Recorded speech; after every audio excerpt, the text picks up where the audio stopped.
Dear students, तो जैसा कि आप जानते हैं कि सॉलिड स्टेट हमारा जो यूनिट है वो ख़त्म हो चुकी है। तो आज हम करेंगे उसके कुछ एमसीक्यूज़ यानी मल्टीपल चॉइस क्वेश्चंस। तो इसी में जो पहला क्वेश्चन है वो है size of crystal depends on. तो इसमें चार ऑप्शंस दिए गए हैं: temperature, pressure, rate of its formation and none of these. तो जो क्रिस्टल का साइज़ होता है एक्चुअल में उसके फॉर्मेशन के रेट पर डिपेंड करता है। जितना देर से क्रिस्टल्स बनते हैं उतना उनका साइज़ जो है वो बड़ा हो जाता है। तो इसलिए इसमें करेक्ट ऑप्शन होगा सी, रेट ऑफ इट्स फॉर्मेशन। फिर नेक्स्ट है crystal of a substance have definite geometry, definite size, different interfacial angles और डिफरेंट सेंटर ऑफ सिमेट्री। अब देखिए यहाँ पर डेफिनेट साइज तो होता नहीं, क्योंकि अभी अभी हमने ऊपर वाले क्वेश्चन में देखा है कि क्रिस्टल का साइज जो है वो छोटा या बड़ा हो सकता है। फिर डिफरेंट इंटरफेशियल एंगल, तो हमने law of constituency of interfacial angle पढ़ा था, जिसमें देखा था कि जितने भी क्रिस्टल्स होंगे उनका इंटरफेशियल एंगल सेम होगा। फिर आया डिफरेंट सेंटर ऑफ सिमेट्री। अब सारे क्रिस्टल में सिर्फ एक ही सेंटर ऑफ सिमेट्री होती है, तो ये भी डिफरेंट नहीं हो सकती, तो इसलिए इसका आंसर है डेफिनेट ज्योमेट्री। तो सेकंड का जो करेक्ट ऑप्शन हो जाएगा वो है डेफिनेट ज्योमेट्री। फिर नेक्स्ट क्वेश्चन है Bravais lattices are 7 types, 9 types, 12 types और 14 टाइप्स। अब इसमें जो करेक्ट ऑप्शन है वो है 14 टाइप्स। 14 टाइप्स के ब्रेविस लैटिसेस होते हैं। अब ब्रेविस लैटिसेस क्या थे? जो मैंने आपको टाइप्स ऑफ यूनिट सेल्स बताया था कि सिंपल क्यूबिक होता है, फेस सेंटर्ड होती है, बॉडी सेंटर्ड और एंड सेंटर्ड, और 7 बेसिक क्रिस्टल सिस्टम बताए थे। तो जब बेसिक क्रिस्टल सिस्टम पूछ जाए तब तो आप ऑप्शन करेक्ट करेंगे 7, और ब्रेविस लैटिसेस होते हैं 14। अब ये 14 कैसे बने वो मैं अभी आपको थोड़ी देर में बताऊंगी एक पूरी टेबल की हेल्प से। नेक्स्ट क्वेश्चन है in a crystal the number of centre of symmetry would be. तो सेंटर ऑफ सिमेट्री तो सारे क्रिस्टल में एक ही होती है, तो इसमें 4 ऑप्शन है 1 2 3 4, तो करेक्ट ऑप्शन है इसमें 1। फिर नेक्स्ट ऑप्शन है क्वेश्चन है NaCl crystal is monoclinic, tetragonal, cubic या ऑर्थोरोम्बिक। तो जो हमारे 7 क्रिस्टल सिस्टम्स थे उसमें से 4 यहाँ दे रखे हैं, तो NaCl जो है वो क्यूबिक क्रिस्टल सिस्टम होता है हमारा। फिर नेक्स्ट क्वेश्चन है the number of element of symmetry for a cubic crystal is. तो टोटल एलिमेंट ऑफ सिमेट्री किसी भी क्यूबिक क्रिस्टल में 23 होती हैं। ये जब मैंने आपको law of constituency of symmetry समझाया था उसमें सारे एलिमेंट्स ऑफ सिमेट्री भी बताए थे। तो टोटल हमारी निकल के आई थी 23, जिसमें हमारी प्लेन ऑफ सिमेट्री भी थी, एक्सिस ऑफ सिमेट्री थी और फिर सेंटर ऑफ सिमेट्री थी, और उनको भी फर्दर डिवीजन किया गया था। तो वो उसके लिए आप पूरा वीडियो देख सकते हैं। तो इसमें आंसर है 23 हमारे पास सिमेट्री एलिमेंट्स होते हैं किसी भी क्यूबिक क्रिस्टल के लिए। फिर नेक्स्ट है which of the following is not a crystalline solid. मतलब कि कौन सा क्रिस्टलाइन सॉलिड नहीं है। तो ग्लास ऑप्शन दे रखा है, शुगर दे रखा है, सल्फर और NaCl। तो ग्लास क्योंकि हमारा एक एमॉर्फस सॉलिड होता है, वो क्रिस्टलाइन सॉलिड नहीं होता, बाकी सारे में क्रिस्टल्स दिखते हैं, तो ग्लास जो होता है वो एक एमॉर्फस सॉलिड है, तो यहाँ पे ग्लास जो है वो करेक्ट आंसर हो जाएगा।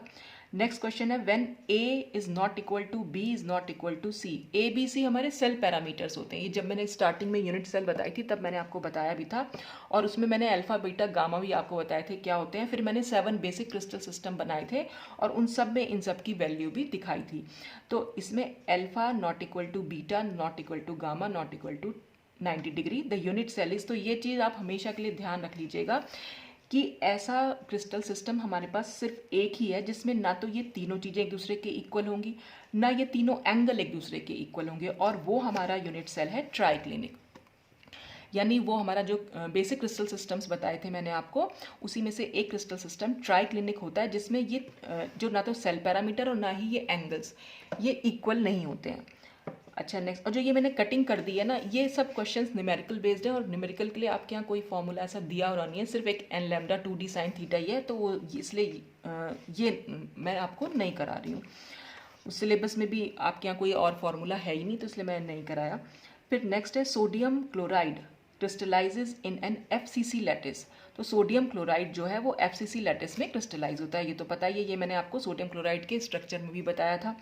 फिर the number of atoms in the unit cell is. अब नंबर ऑफ एटम्स कितने थे, तो मैंने सोडियम क्लोराइड के क्रिस्टल के जब समझाया था तब आपको बहुत अच्छे से बताया भी था कि नंबर ऑफ एटम्स वहाँ पर 4 होते हैं। तो इसमें जो ऑप्शंस दे रखे हैं 2 4 6 8, तो करेक्ट ऑप्शन हमारा हो जाएगा 4। फिर नेक्स्ट क्वेश्चन है कि in sodium chloride crystal each chloride ion is surrounded by. हर एक क्लोराइड आयन कितने सोडियम आयन से सराउंडेड होता है। तो ये भी मैंने आपको बताया था कि सोडियम क्लोराइड के क्रिस्टल में चाहे सोडियम आयन हो चाहे क्लोराइड आयन हो, दोनों का कोऑर्डिनेशन नंबर जो होता है वो 6 होता है। और कोऑर्डिनेशन नंबर का मतलब ही है कि वो आयन अपने ऑपोजिट कितने आयन से सराउंडेड है। तो चाहे तो यहाँ पर सोडियम आयन पूछे जाते और चाहे क्लोराइड आयन, दोनों का नंबर 6 ही आता। तो ये 6 सोडियम आयन से सराउंडेड है। तो इसमें जो ऑप्शंस थे वो 4 सोडियम आयन है, 6 सोडियम आयन, 6 क्लोराइड आयन और 8 सोडियम आयन। तो करेक्ट आंसर हमारा हो जाएगा 6 सोडियम आयंस। फिर नेक्स्ट क्वेश्चन है ब्रैग्स इक्वेशन इज। तो ब्रैग्स इक्वेशन तो आप सब लोगों को पता ही होगी, n lambda is equal to 2d sine theta. तो फर्स्ट ऑप्शन में लिखा है lambda is equal to d sine theta, तो ये नहीं हो सकती। नेक्स्ट ऑप्शन है lambda is equal to sine theta, ये भी नहीं हो सकती। नेक्स्ट ऑप्शन में lambda is equal to n sine theta, तो ये भी नहीं हो सकती। और लास्ट ऑप्शन हमारा फिर करेक्ट बचेगा, n lambda is equal to 2d sine theta.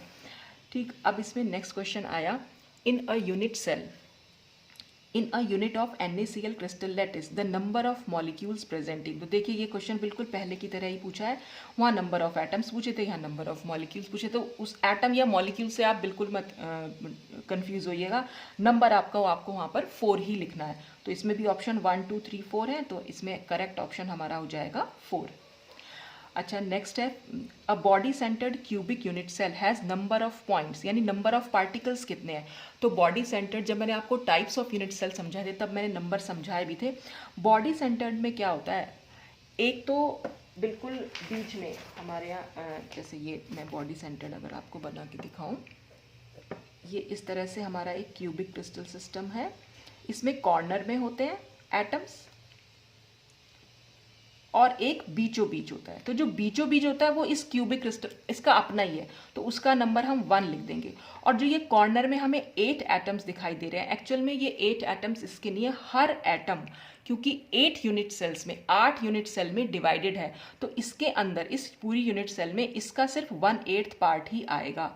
और टोटल क्योंकि हमारे पास 8 यहाँ पर दिखाई दे रहा है और हर एक का 1/8 पार्ट आएगा, तो इसलिए हमने टोटल लिखा 8 और डिवाइड मल्टीप्लाई बाय 1/8। तो 8 से 8 यहाँ पर कैंसिल हुआ, तो आंसर क्या हो जाएगा 1 + 1 = 2। तो बॉडी सेंटर्ड में हमेशा जो नंबर ऑफ पॉइंट्स या नंबर ऑफ पार्टिकल्स होंगे वो 2 होंगे। तो ऑप्शंस इसमें 1 2 4 6 दे रखे हैं, तो आंसर हमारा जो ऑप्शन है वो बी जो है वो करेक्ट है। फिर नेक्स्ट है intercepts made by a plane. Intercepts made by a plane on the crystallographic axis are 2a, 3b and 2c. The Miller indices will be। तो मैंने मिलर इंडिसेस भी आपको निकालना सिखाया था। तो इसमें जो हमें ये दे रखी है, इंटरसेप्ट्स दे रखे हैं 2a, 3b और 2c। तो अब हमें क्या करना है, मिलर इंडिसेस के लिए क्या था, इंटरसेप्ट्स का बस हमें उल्टा कर देना है। तो ये क्या हो जाएगा 1/2, ये हो जाएगा 1/3 और ये भी हो जाएगा 1/2। और फिर क्या, जब हमारे पास फ्रैक्शनल वैल्यू आती है, बस इस फ्रैक्शन को हमें क्लियर करना होता है। फ्रैक्शन को हम क्लियर कैसे करेंगे, हम आप सिंपल सा इसका एलसीएम ले लीजिए। अगर आपको ये सपोज फ्रैक्शंस को सॉल्व करना होता है तो हम क्या करते हैं, जनरली एलसीएम लेते हैं। तो बस उसी एलसीएम से, अब इसका एलसीएम क्या हो जाएगा 6 एलसीएम हो जाएगा, उसी एलसीएम से इसको मल्टीप्लाई कर दीजिए, हर फ्रैक्शन को 6 हो जाएगा।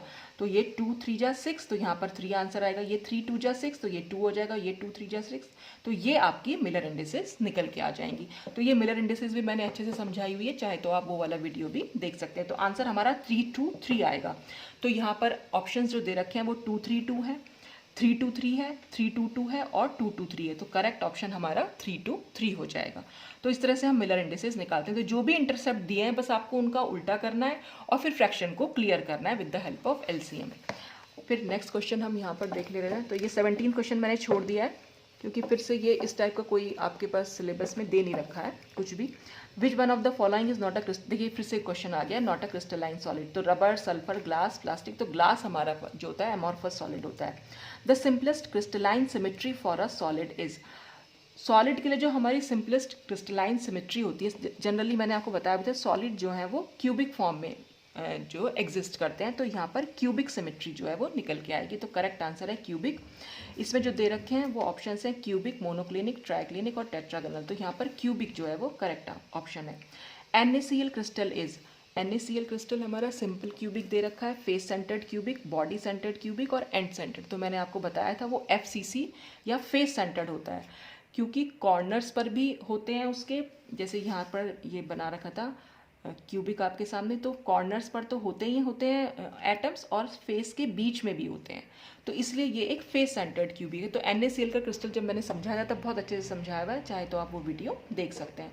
तो ये कुछ ऑब्जेक्टिव क्वेश्चंस थे आपके सामने। इसके अलावा 2-3 क्वेश्चंस और हैं, जैसे ये है एक क्वेश्चन कि NaCl has following crystal structure. फिर से वही क्वेश्चन आ गया, हेक्सागोनल, टेट्रागोनल, मोनोक्लिनिक, क्यूबिक। तो NaCl का स्ट्रक्चर जो होता है क्यूबिक।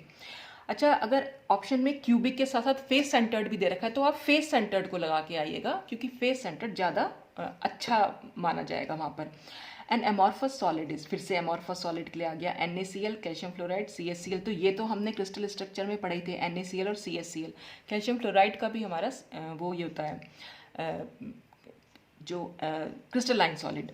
और ग्लास जो होता है वो हमारा एमॉर्फस सॉलिड होता है, तो ग्लास यहाँ पर करेक्ट आंसर है। फिर नेक्स्ट क्वेश्चन है, the number of sodium ions filling all octahedral voids in NaCl structure are. अब देखिए, ये क्वेश्चन मैंने आपको तब भी समझाया था जब मैंने NaCl का क्रिस्टल समझाया था, कि या तो ऑप्शन में ऐसे दे रखा होगा कि 1 2 3 4, तब तो आपको नंबर ऑफ आयंस जो है 4 लगा के आने हैं Na आयन के लिए या Cl आयन के लिए। लेकिन अगर इस तरह से ऑप्शन दे रखा है 12 13 14, तो फिर आपको काउंट कर रहे हैं सोडियम आयन का नंबर। तो जितनी ऑक्टाहेड्रल वॉइड्स थी NaCl में, उन सब में सोडियम आयन होते हैं। और सोडियम आयन मैंने आपको बताया भी था कहाँ कहाँ प्रेजेंट होते हैं, हर तो एज पर प्रेजेंट होंगे। क्यूब की जितनी भी एजेस हैं सब पे प्रेजेंट होते हैं। तो क्यूब में जो एजेस होती हैं वो सब की सब 12 एजेस होती हैं, और एक क्यूब के बिल्कुल बीच में होता है। तो जब बीच में होता है तो वो उसका अपना ही हो, मतलब वो भी होता है। अभी तो हम काउंट कर रहे हैं, तो 12 + 1 = 13, इसलिए यहाँ पर ये 13 नंबर आया है। और अगर नंबर 4 हमने कैसे काउंट किया था वो भी मैंने आपको समझाया था, कि 4 हम ऐसे काउंट कर रहे थे कि जो 12 वाला होगा, फिर वो क्योंकि जो एज पे प्रेजेंट होते हैं सोडियम आयन, तो एज पे प्रेजेंट होने वाले जो आयंस होंगे वो हमेशा उस पर्टिकुलर यूनिट सेल के नहीं होते, एक्चुअली वो 4 यूनिट सेल में डिवाइडेड होते हैं। तो जब वो 4 यूनिट सेल में डिवाइडेड होंगे तो 12 के लिए 12 × 1/4 कर देंगे, और +1 तो अपना इसका अपना ही रहेगा। तो 4 3 जा 12, तो ये 3 + 1 = 4 निकल के आया था। तो ये सब कुछ अभी आपको ना भी समझ में आ रहा हो, अगर आपने वीडियो नहीं देखे हैं। अगर वीडियो देखा हो तब तो आपको क्लियर हो रहा होगा। तो अगर आप NaCl के क्रिस्टल स्ट्रक्चर वाला वीडियो देखेंगे तो आपको समझ में आएगा कि मैंने ये क्यों किया है ऐसे, और 12 + 1 13 क्यों किया है। तो यहाँ पर इसका आंसर जो है वो 13 है। ठीक। अच्छा, इसके बाद मैं आपको बता दे रही थी कि वो 14 टाइप के ब्रेविस लैटिसेस हम कैसे दिखा सकते हैं। देखिए, ये मैंने आपको टेबल बनवाई भी थी, पर मैंने ये पूरा ब्रेविस लैटिसेस वहाँ से हटा दिए थे, वो नहीं बनाया था मैंने। देखिए, जैसे क्यूबिक है हमारे पास क्रिस्टल सिस्टम, हमारे पास ये 7 क्रिस्टल सिस्टम्स हैं जो मैंने यहाँ बना रखे हैं, दिखाए हुए हैं। तो क्यूबिक के जो ब्रेविस लैटिसेस हैं वो 3 टाइप के ब्रेविस लैटिसेस क्यूबिक में पॉसिबल हैं। प्रिमिटिव क्यूबिक लैटिस हो जाएगा, फेस सेंटर्ड क्यूबिक होता है, बॉडी सेंटर्ड क्यूबिक होता है। तो इस तरह से क्यूबिक जो होता है वो 3 ब्रेविस लैटिसेस टाइप का हो सकता है। ऐसे ऑर्थोरोम्बिक में चारों ब्रेविस लैटिसेस आते हैं, तो ऑर्थोरोम्बिक 4 टाइप्स में हो सकता है। टेट्रागोनल में सिर्फ प्रिमिटिव या बॉडी सेंटर्ड ही होते हैं, इसलिए ये 2 टाइप्स के होंगे। मोनोक्लिनिक में प्रिमिटिव या एंड सेंटर्ड होते हैं, इसलिए ये भी 2 टाइप्स के होते हैं। ट्राइक्लिनिक खाली प्रिमिटिव होता है, इसलिए ये 1 टाइप। हेक्सागोनल भी प्रिमिटिव होता है, रोम्बोहेड्रल भी प्रिमिटिव होता है, ये भी 1। तो जब आप ये नंबर काउंट करेंगे तो इसका टोटल जो आएगा वो 14 है। तो 7 बेसिक क्रिस्टल सिस्टम में ही हमारे 14 ब्रेविस लैटिसेस छुपे हुए हैं, आप ये समझ सकते हैं। तो अगर क्रिस्टल सिस्टम्स के बारे में आए कितने क्रिस्टल सिस्टम है, तब तो 7, और अगर ये पूछा जाए कि ब्रेविस लैटिसेस कितने हैं तो वो 14 होते हैं।